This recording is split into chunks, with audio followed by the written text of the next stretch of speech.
Kalau teman lama mah ya udah gitu, iyain aja, kita bahas yang lain aja lah. Gimana cara lo buat dalam tanda kutip kayak nampar orang yang so pintar? Nampar orang yang so pinter. Maksudnya dalam hal apa nih? Misalnya lo ketemu orang nih, tapi ini orang bukan pintar tapi so pintar. Jujur kalau gue sih diemin aja sih. Kalau lu cuekin? Cuekin aja lah gitu, ngapain dia ladenin. Kalau gue ngeladenin sama aja gue so pinter lah.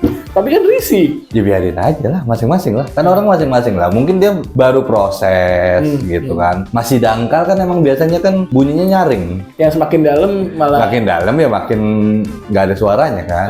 Ya udah biasa lah, manusia lah. Tapi biasanya kalau lo ketemu orang yang kayak gitu, saya kayak di teman-teman lo lah atau di lingkungan lo, ada nggak sih yang tiba-tiba berubah? Jujur ya, basicnya manusia emang harus berubah.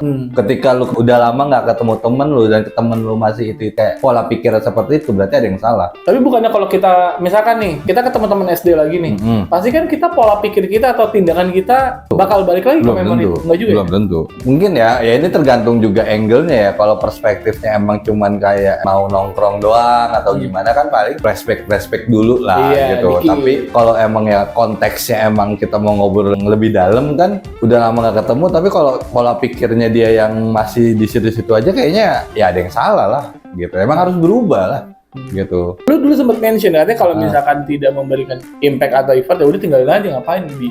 Ya itu kan kalau baru kenal. Kalau temen lama mah ya udah gitu, iyain aja, kita bahas yang lain aja lah. Oke, thank you man.